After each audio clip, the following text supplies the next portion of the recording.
Hello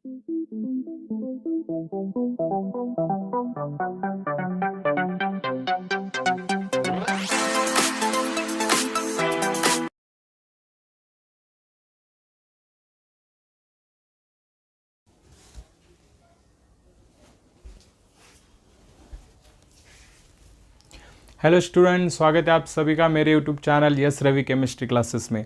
आज हम electrochemistry से रिलेटेड जो लास्ट थ्योरेटिकल टॉपिक है, some terminologies in electrochemistry related to the conductivity cell, मतलब कंडक्टिविटी सेल से रिलेटेड जो इलेक्ट्रोकेमिस्ट्री की कुछ टर्मिनोलॉजीज है या फिर इलेक्ट्रोलाइटिक सॉल्यूशन के कंडक्टिविटी से रिलेटेड जो कुछ टर्मिनोलॉजीज है वो हम यहाँ पर देखने वाले। ठीक है, ये लास्ट थ्योरेटिकल लेक्चर है इलेक्ट्रोकेमिस्ट्री का। ठीक है, इसके बाद हम न्यूमेरिकल स्टार्ट करने वाले हैं। ठीक है, सो लेट अस मूव। जो टर्मिनोलॉजीज हमें देखनी है, तो सबसे पहले जो टर्मिनोलॉजीज मैं यहाँ पर रिप्रेजेंट करने वाला हूँ वो है resistance. Okay, so all of you know that what is mean by resistance. आपने पढ़ा इससे पहले भी रेजिस्टेंस क्या होता है। Resistance is nothing but the ability of a substance or a tendency of any substance to resist the flow of electron या to resist the flow of electricity। Electricity को जो हम रेजिस्ट करता है कोई भी मटेरियल, उसकी जो प्रॉपर्टी होती है उसको हम रेजिस्टेंस कहते हैं, लेकिन उसको ओम्स लॉ ने एक फॉर्मूले की तरह एक्सप्लेन किया है। सो resistance is nothing but the ratio of potential difference between two points of conductor and the current passing through the conductor, मतलब V upon I. V is the PD, that is potential difference, and I is the electric current. Okay, so we know that the SI unit of resistance is ohm. 1 ohm is equal to 1 volt upon 1 ampere, which can be written as volt inverse of ampere and which can be written as whole inverse of coulomb and second, because we know that 1 ampere is equal to 1 coulomb पर second. Okay, मतलब एक second में जो charge 1 coulomb charge अगर provide होता है तो फिर करंट कितना ट्रांसफर होता है, 1 एम्पियर। ठीक है, सो ये हो गया पहली टर्म रेजिस्टेंस। लेकिन जब हम इलेक्ट्रोलाइटिक सॉल्यूशन देखते हैं तो उसमें एक स्पेसिफिक रेजिस्टेंस होता है या फिर उसको हम कंडक्टेंस भी कहते हैं। मतलब इलेक्ट्रोलाइटिक सॉल्यूशन का जो कंडक्टेंस होता है उस कंडक्टेंस को हम स्पेसिफिक रेजिस्टेंस भी कहते हैं, and that specific resistance is nothing but represented with the help of G, that is capital G, and the unit is Siemens। जो यूनिट उसका लिया है Siemens लिया है। ठीक है, so what is the relation between specific resistance and the resistance? So the specific resistance is the reciprocal of resistance, मतलब जो कंडक्टेंस है वो रेसिप्रोकल होता है रेजिस्टेंस का। So I can write here G is equal to 1 upon R। Okay, so यहां पर मैंने लिखा है so G is equal to per ohm which can be written as a siemens. Okay, so ये सारी इनवर्स हो जाएंगे जो यूनिट मैंने यहां पर लिखे, पर होल्ट एम्पियर, पर होल्ट कुलोम, पर सेकेंड। ओके, सो ये इनवर्स करना है। तो दोनों में रिलेशन क्या है, बेसिकली जो रिलेशन है ये रिलेशन आपको ध्यान में रखना है। ठीक है, और इसके यूनिट है या तो आप पर ओहम भी लिख सकते हैं या फिर सीमेंस भी लिख सकते हैं, and then by the calculation you can represent it. Now we have to move towards the resistivity. अभी हमें क्या देखना है, रेजिस्टिविटी देखना है। तो आप सभी को पता है रेजिस्टिविटी की अगर डेफिनेशन करनी है पर्टिकुलर कंडक्टर के लिए हमें, so we know that a conductor having 1 metre length and 1 metre square cross sectional area, its resistance is equal to resistivity. उसका रेजिस्टेंस और रेजिस्टिविटी क्या होती है, सिमिलर होती है। So what is the relation according to Ohm's law? We know that resistance is directly proportional to the length of the conductor and inversely proportional to the cross sectional area. So I can write here R is equal to rho L upon A, where rho is the resistivity। ये rho क्या लिखा है मैंने यहाँ पर, resistivity लिखा है। अगर rho का इक्वेशन मुझे लेना है सो rho is equal to क्या आएगा, R ये अपॉन L। सो R का यूनिट क्या है, ओहम, ये का यूनिट क्या होता है, मीटर स्क्वायर, और L का यूनिट क्या होता है, मीटर। सो ये क्या हो जाएगा, cancel, so it will be ohm metre. ये होगा रेजिस्टिविटी। ठीक है, हर एक सब्सटेंस के लिए अलग अलग रेजिस्टिविटी होती है, और सॉल्यूशन की भी, इलेक्ट्रोलाइटिक सॉल्यूशन की भी क्या होती है, रेजिस्टिविटी होती है। ठीक है, now we have to move the next terminology, that is conductivity और the specific conductance. Here resistance and resistivity are interrelated to each other, and conductance and conductivity must be related to each other। लेकिन उसके लिए conductivity है क्या, so conductivity of solution or the specific conductance of a solution is nothing but the reciprocal of resistivity of the solution। ठीक है, equation है। सो यहां पर मैंने लिखा है K is equal to reciprocal of resistivity, where I can written पर ohm पर मीटर। लेकिन अभी प्रॉब्लम क्या है, और यहां पर ये भी लिख सकता हूं मैं सीमेंस पर मीटर, बिकॉज पर ओहम इज इक्वल टू क्या है, सीमेंस है। ठीक है, तो मैं यहां पर क्या लिख सकता हूं, सीमेंस पर मीटर भी लिख सकता हूं। अभी इसमें प्रॉब्लम क्या है, दोनों भी यूनिट कौन से है, ऐसा यूनिट है। तो मुझे अगर मीटर को ये सीजीएस सिस्टम में कन्वर्ट करना है तो मैं क्या लूंगा, centimetre. So instead of writing metre I can write here centimetre, ठीक है, तो वैल्यू चेंज होगी। So this is what we can say conductivity और the specific conductance of solution. Now अगर मैं यहां पर देखता हूं रो की वैल्यू क्या है, सो रेसिप्रोकल की वैल्यू क्या होगी, 1/r इंटू एल बाय ये। सो मैंने क्या किया, के इज इक्वल टू जो रेसिप्रोकल ऑफ रो है उसके बजाय रेसिप्रोकल जो उसकी वैल्यू मैंने यहां पर लिखी 1/r L by A, but 1/r is equal to क्या है जी, जो हमने यहां पर लिखा है। सो 1/r is equal to G, तो इसके बजाय मैं यहां पर क्या लिखूंगा जी। सो यहां से हमें पता चलता है कि देखिए जैसे रेजिस्टिविटी रेजिस्टेंस पर डिपेंड है उसी तरह से कंडक्टिविटी कंडक्टेंस पे डिपेंड है। Okay, so now we have to move towards the next part, मतलब नेक्स्ट टर्मिनोलॉजी मोलार कंडक्टिविटी। ये सिर्फ कंडक्टिविटी है, अभी हमें देखना है molar conductivity. Molar conductivity is represented by kappa sign. So let us move towards the next point, that is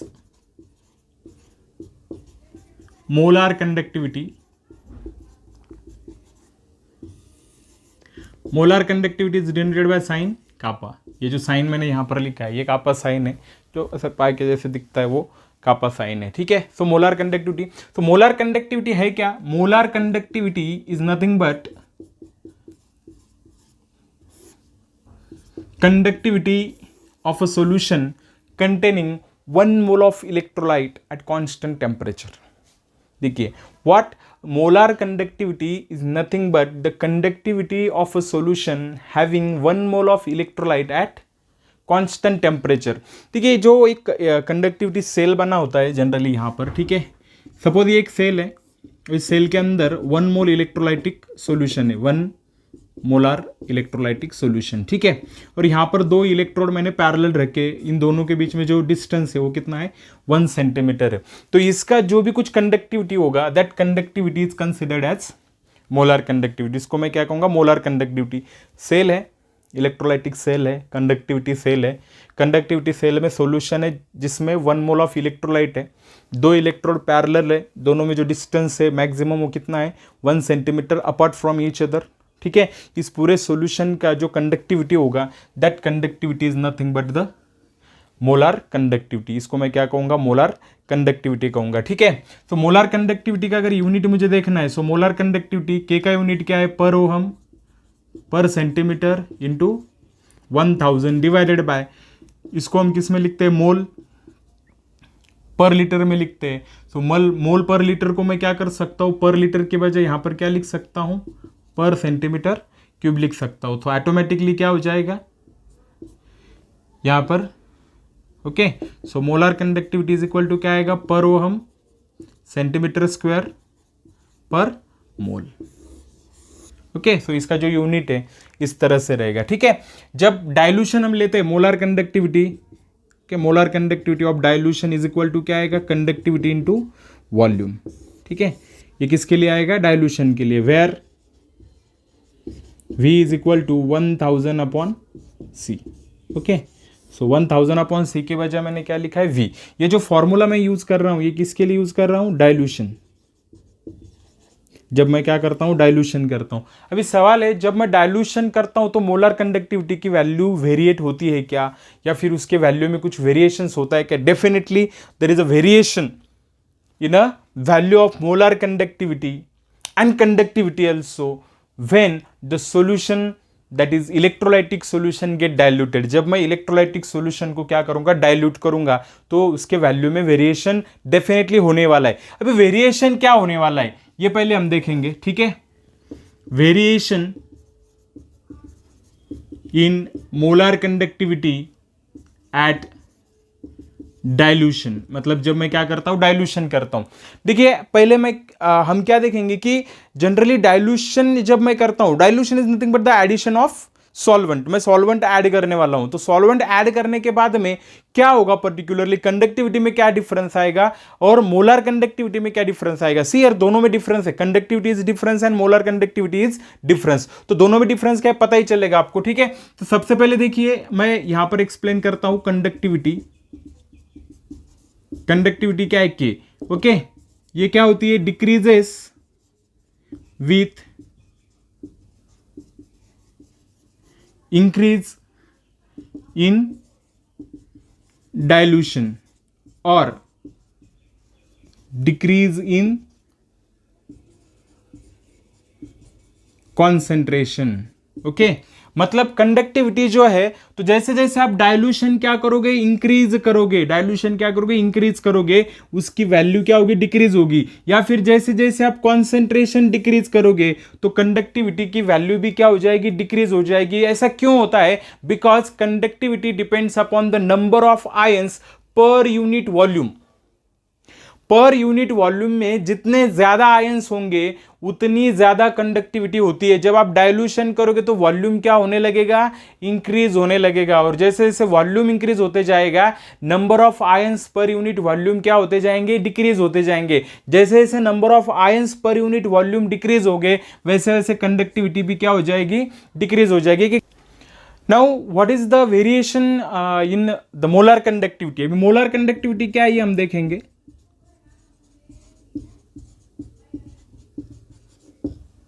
molar conductivity, so molar conductivity में क्या होता है, it is increases with dilution, increases with dilution और decrease in concentration. ठीक है, molar conductivity जैसे जैसे dilution होते जाएगा वैसे वैसे क्या होते जाएगी, उसकी वैल्यू इंक्रीज होते जाएगी। क्यों इंक्रीज होगी? Because the number of ions, more number of ions gate dissociated, मतलब ज्यादा से ज्यादा आयन क्या हो जाएंगे, फॉर्म हो जाएंगे। सो जब हम वीक इलेक्ट्रोलाइट्स देखते हैं उसमें डाइल्यूशन बहुत इंपॉर्टेंट रोल क्या करता है, कंट्रीब्यूट करता है कि वहां पर वो मोलर कंडक्टिविटी इंक्रीज कर देता है। देखिए कंडक्टिविटी जो है number of ions per unit volume में, मतलब जैसे हम अगर एग्जांपल लेते हैं, अगर सपोज फॉर एग्जांपल कोई बुक्स है सपोज, ठीक है, अगर 100 स्टूडेंट्स है, 100 बुक है, तो हर एक स्टूडेंट एक बुक क्या कर पाएगा, कैरी कर पाएगा। ठीक है, लेकिन अगर हम क्या करते हैं, 200 स्टूडेंट्स है लेकिन बुक्स 100 ही है, तो एक बुक 2 स्टूडेंट्स को क्या करनी पड़ेगी, यूज करनी पड़ेगी। सो डेफिनेटली जो यूटिलाइजेशन है वो थोड़ा सा कम ज्यादा हो जाएगा। वैसे यहां पर है, ठीक है, अगर आप 1 लीटर में सपोज 100 आयंस है, अभी आपने डाइल्यूशन 2 लीटर तक कर दिया तो 2 लीटर में उतने ही आयंस रहेंगे। सो डेफिनेटली कंडक्टिविटी क्या हो जाएगी, कम हो जाएगी। लेकिन मोलर कंडक्टिविटी इंक्रीज होती है, क्यों? क्योंकि वहां पर डाइल्यूशन की वजह से नंबर ऑफ आयंस इंक्रीज होते हैं। It is only depends upon the number of ions,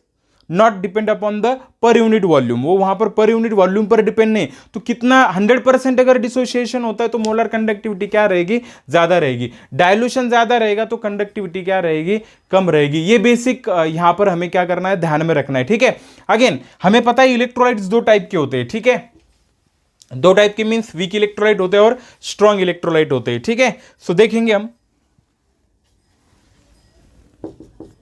variation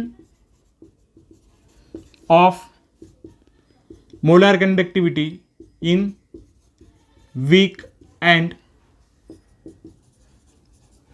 strong electrolyte। Okay, सियर कंडक्टिविटी का तो मैंने पहले बोल दिया आपको। ठीक है, कंडक्टिविटी में कोई स्ट्रॉन्ग और वीक इलेक्ट्रोलाइट का नहीं। तो कंडक्टिविटी में एक ही ध्यान में रखना है आपको, डाइल्यूशन करोगे कंडक्टिविटी की वैल्यू क्या हो जाएगी, डिक्रीज हो जाएगी। क्यों डिक्रीज होगी? क्योंकि number of ions per unit volume क्या हो जाएगी, डिक्रीज हो जाएगी। अभी देखिए यहां पर मैं ग्राफ रिप्रेजेंट करता हूं। ठीक है, ये जो मैंने लिखा है ना कपा 0 जो लिखा है, ये क्या है, इन्फिनाइट डाइल्यूशन है, या फिर इसको आप क्या कह सकते हो, जीरो डाइल्यूशन कह सकते हो, या फिर जीरो कॉन्सेंट्रेशन भी कह सकते हो। It is also consider zero concentration. ठीक है, और यहां पर मैं लिखता हूं स्क्वायर रूट ऑफ कॉन्सेंट्रेशन। ठीक है, एक ग्राफ रिप्रेजेंट करने के लिए हम देखते हैं। ठीक है, यहां पर मैं एक ग्राफ रिप्रेजेंट कर रहा हूं। ठीक है, ये जो ग्राफ है ये किसके लिए है, स्ट्रॉन्ग इलेक्ट्रोलाइट्स के लिए। और यहां पर एक दूसरा ग्राफ मैं यहां पर लिख रहा हूं, ये किसके लिए, वीक इलेक्ट्रोलाइट्स के लिए। अब यहां से क्या रिप्रेजेंट कर रहा है, देखिए ये है, मैं अब ये कॉन्सेंट्रेशन है, देखो ये कॉन्सेंट्रेशन क्या हो जाएगा, यहां पर एग्जैक्टली मैंने क्या लिखा है, जीरो कॉन्सेंट्रेशन, इंफिनाइट डाइल्यूशन है। ठीक है, तो इंफिनाइट डाइल्यूशन में जो हम यहां पर देखेंगे कि मोलर कंडक्टिविटी जो होती है, ये molar conductivity, normal molar conductivity, ये कौन सी है, molar conductivity at zero concentration है, ठीक है। तो स्ट्रॉन्ग इलेक्ट्रोलाइट में आपको लीनियर ग्राफ दिखेगा, ये कौन सा ग्राफ है, लीनियर ग्राफ। तो यहां पे जब आप मोलर कंडक्टिविटी डिटरमाइन करने की कोशिश करते हो, देखो फॉर्मूला है माइनस ये, वेर ये इज द कांस्टेंट, ये क्या है, constant which depends upon the temperature, okay. लेकिन ये जो फॉर्मूला है, ये जो फॉर्मूला मैंने यहां पर लिखा है, यहां पर आप अप्लाई नहीं कर सकते वीक इलेक्ट्रोलाइट्स के लिए, ठीक है, क्योंकि वीक इलेक्ट्रोलाइट्स की जो जीरो कॉन्सेंट्रेशन की वैल्यू थी वो बहुत ज्यादा होती है। क्यों पता है, because at zero concentration 100% dissociation takes place. तो ये रिलेशन आप ध्यान में रखिए, ठीक है। What it is related to the square root of concentration, मतलब जैसे जैसे कॉन्सेंट्रेशन का स्क्वायर रूट बढ़ते जाएगा, ठीक है, इट विल डिक्रीज, उसकी वैल्यू क्या हो जाएगी, मोलर कंडक्टिविटी की वैल्यू जो है, ठीक है, कॉन्सेंट्रेशन जैसे जैसे इंक्रीज होगा वैसे वैसे उसकी वैल्यू क्या होती जाएगी, डिक्रीज। देखिए ये इंक्रीज है, वैल्यू क्या हो गई, डिक्रीज हो गई, ठीक है। लेकिन किसके लिए, स्ट्रॉन्ग इलेक्ट्रोलाइट। वीक इलेक्ट्रोलाइट के लिए प्रिडिक्ट करना हमारे लिए थोड़ा सा क्या होता है, मुश्किल होता है, ठीक है। So I hope you get the idea, ठीक है। दो चीजें थोड़ा सा ध्यान में रखिए, ठीक है। कौन सी, conductivity decreases, molar conductivity increases with dilution. लेकिन क्यों, ये क्यों डिक्रीज होती है, क्योंकि पर यूनिट वॉल्यूम के लिए आयंस क्या हो जाते हैं, डिक्रीज हो जाती है। और ये इंक्रीज क्यों होती है, क्योंकि डिसोसिएशन क्या होता है, ज्यादा होता है। Hope you get an idea regarding to this, आपको ये समझ में आ गया होगा, ठीक है। अब इसके बाद में हमें क्या करना है कि जो डिसोसिएशन कांस्टेंट होता है उसका, डिग्री ऑफ डिसोसिएशन जो होता है उसका और मोलर कंडक्टिविटी का क्या रिलेशन है, और उसके बाद में हम देखेंगे कोलोरस लॉ, ठीक है। सो चलिए अभी हम देखते हैं कि डिसोसिएशन कांस्टेंट जो होता है के, इट्स अ कैपिटल के, ये कैपिटल के थोड़ा सा यहाँ पे गौर करें क्योंकि स्मॉल के हमने कंडक्टिविटी के लिए दिखा है, डिसोसिएशन कांस्टेंट के एंड द मोलर कंडक्टिविटी। सो इसके पहले आप सभी को पता होगा, ये जो मैं यूज करने वाला हूँ ना, ये मैं यूज करने वाला हूँ वीक इलेक्ट्रोलाइट्स के लिए, ठीक है। क्योंकि अगर स्ट्रॉन्ग इलेक्ट्रोलाइट हो तो क्या हो जाएगा, स्ट्रॉन्ग इलेक्ट्रॉन 100% डिसोसिएशन होगा, तो के की वैल्यू कितनी रहेगी, 1 ही रहेगी, ठीक है। सो वीक इलेक्ट्रोलाइट के लिए, तो अगर वीक इलेक्ट्रोलाइट के लिए मुझे पता है अल्फा इज इक्वल टू क्या होगा, okay, where alpha is degree of dissociation, alpha क्या है, डिग्री ऑफ डिसोसिएशन है, ठीक है। तो ये क्या है, at specific concentration, molar conductivity at specific concentration, okay. और ये क्या है, molar conductivity at zero concentration और इन्फिनाइट डाइल्यूशन। बहुत सारे बुक में ना इसको हम ऐसे भी लिख सकते हैं, इन्फिनिटी, ओके। सो ये वैल्यू हो गई फॉर डिसोसिएशन कांस्टेंट,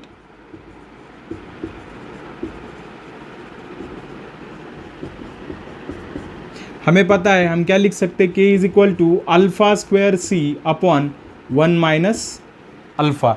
ये हम सभी को पता है, हमने ये इक्विलिब्रियम में पढ़ा है, ठीक है। अभी तो इक्विलिब्रियम चैप्टर में उसके लेक्चर भी लेने वाला हूँ, 11th स्टैंडर्ड के जब लेक्चर स्टार्ट होंगे सब हम इक्विलिब्रियम के लिए भी देखेंगे कि इक्विलिब्रियम में ये वैल्यू कैसे डिटरमाइन की जाती है। So let us put the value, हम वैल्यू क्या करेंगे, पुट करेंगे, okay, into C upon 1 minus kappa M upon kappa naught, okay. ये हो गया वैल्यू, ठीक है। सो यहाँ पर क्या करते हैं, इसको हम थोड़ा सा डिटेल में लिखते हैं, kappa M upon kappa 0 into kappa M upon kappa 0 into C divided by, अभी देखो यहाँ पर मैं क्या लिख सकता हूँ, kappa 0 minus kappa M upon kappa 0, ये क्या हो जाएगा, कैंसिल। ये दोनों को अगर हम ये करते तो क्या बन जाएगा, स्क्वायर अपॉन क्या आएगा, सी डिवाइडेड बाय, ये नीचे आएगा, okay. So this will be the formula, ये क्या होगी, के की वैल्यू होगी। So this is the relation, ये क्या है, रिलेशन है। सो ये आपको समझ में आ गया होगा। ये देखो ये कैंसिल हो गया, ये जो कप्पा 0 ये यहाँ पर है, कप्पा 0 माइनस कप्पा एम यहाँ पर है, ये दोनों मल्टीप्लाई किए हमने, kappa M into kappa M square into C, ये मैंने यहाँ पर लिखा है। So this is the relation. ये फॉर्मूला आपको क्या करना है, याद करना है, मेमोराइज करना है, ठीक है। क्योंकि इसका यूज करके ही आप क्या कर सकते हो, डिसोसिएशन कांस्टेंट या फिर अल्फा की वैल्यू क्या कर पाओगे, डिटरमाइन कर पाओगे, या फिर डिग्री ऑफ डिसोसिएशन क्या कर पाओगे, determine. Even if you are provided with degree of dissociation, you can determine the value of dissociation constant, and with the help of dissociation constant value you can determine the value of molar concentration at any temperature, ठीक है। जो formula आप क्या करते हो, use करते हो temperature किसी भी टेम्परेचर के लिए, लेकिन वो टेम्परेचर क्या होना चाहिए, कांस्टेंट होना चाहिए, ठीक है। So this is all about the terminologies related to the conductivity cell. अभी हम देखेंगे कि कोलोरस लॉ है related to the electrolytic solution for infinite dilution के लिए, उतना हम देखेंगे, उसके एप्लीकेशन न्यूमेरिकल में देखेंगे, और फिर हमें देखना है कंडक्टिविटी सेल। सो आज के लेक्चर का जो पॉइंट होगा वो क्या हो जाएगा, खत्म हो जाएगा, ठीक है। So let us see Kohlrausch's law for infinite dilution.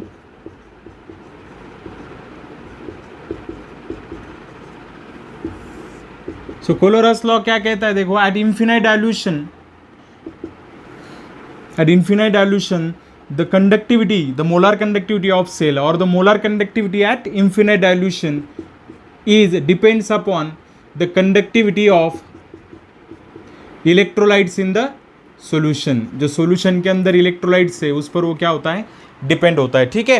See here, whenever there is a zero dilution of any electrolyte, each and every ion migrates independently in the solution and contributes toward the conductivity of the solution, ठीक है। मतलब ये important चीज है, आपको समझना है यहाँ पर। So molar conductivity at zero concentration is equal to conductivity of positive ion and the conductivity of negative ion. ये दोनों आयन सॉल्यूशन में क्या है, इंडिपेंडेंट है, ठीक है। Suppose for example KCl solution में लेता हूँ, ठीक है। तो जीरो डायल्यूशन में KCl सॉल्यूशन की जो कंडक्टिविटी मैं लिखूंगा, it is nothing but the conductivity of K plus ion and the conductivity of Cl minus ion, इतना ध्यान में रखना है, ठीक है। अब इसके एप्लीकेशन क्या है, तो इसके एप्लीकेशन जो होते हैं ना, वीक इलेक्ट्रोलाइट जो होते हैं, तो वीक इलेक्ट्रोलाइट्स की कंडक्टिविटी जो होती है जीरो डायल्यूशन के लिए, वो हम डिटरमाइन कर सकते हैं। And with the help of zero dilution value we can determine the molar conductivity at any condition, किसी भी कॉन्सेंट्रेशन के लिए हम क्या कर सकते हैं, डिटरमाइन कर सकते हैं, ठीक है। सो इसका एक एप्लीकेशन है, जो एप्लीकेशन पार्ट हम कहाँ पर देखेंगे, न्यूमेरिकल सेक्शन में देखेंगे। अभी लास्ट जो पार्ट है वो है कंडक्टिविटी सेल।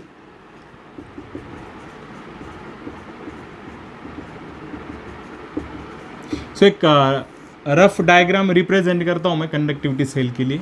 सपोज ये कंडक्टिविटी सेल है, ये इसमें इलेक्ट्रोड है, ओके। ये दोनों के बीच में जो डिस्टेंस है कितना है, 1 सेंटीमीटर है, और ये जो एरिया है, ठीक है, या फिर मैं इसको लेंथ लिखता हूँ, और यहाँ पर जो ये एरिया है इसको मैं ये कंसिडर करता हूँ, ठीक है। तो ये यहाँ पर सिर्फ सॉल्यूशन ही चेंज होने वाला है, बाकी कुछ चेंज नहीं होगा, सिर्फ सॉल्यूशन चेंज होगा, कंडक्टिविटी सेल वही रहेगा। तो हमेशा यल क्या रहेगा, कांस्टेंट रहेगा, और ये भी क्या रहेगा, कांस्टेंट रहेगा, ठीक है।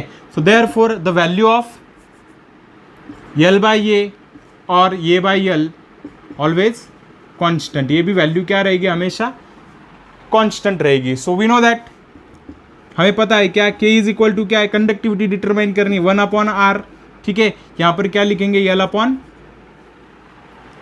ये लिखेंगे, but L upon A is equal to क्या है, constant, which is equal to B, which is equal to cell constant. ये बी क्या है, सेल कांस्टेंट। आप यहां पर ध्यान दीजिए, ये बी क्या है, कांस्टेंट है। कौन सा कांस्टेंट है, cell constant. So I can write here K is equal to 1/R into क्या लिखूंगा, बी।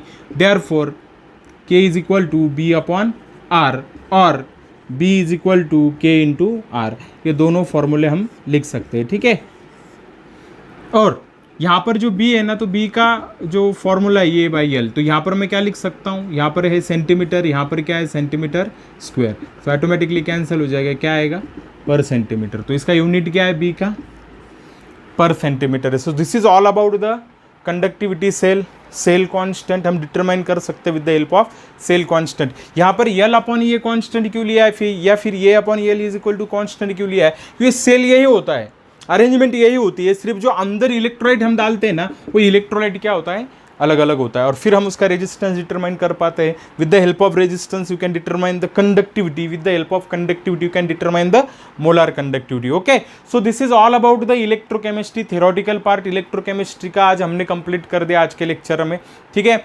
नेक्स्ट लेक्चर से हम न्यूमेरिकल स्टार्ट करेंगे, ठीक है। हर एक सेक्शन का हर एक फॉर्मूले पर जो न्यूमेरिकल है वो न्यूमेरिकल एक एक न्यूमेरिकल हम क्या करेंगे, डिस्कस करेंगे।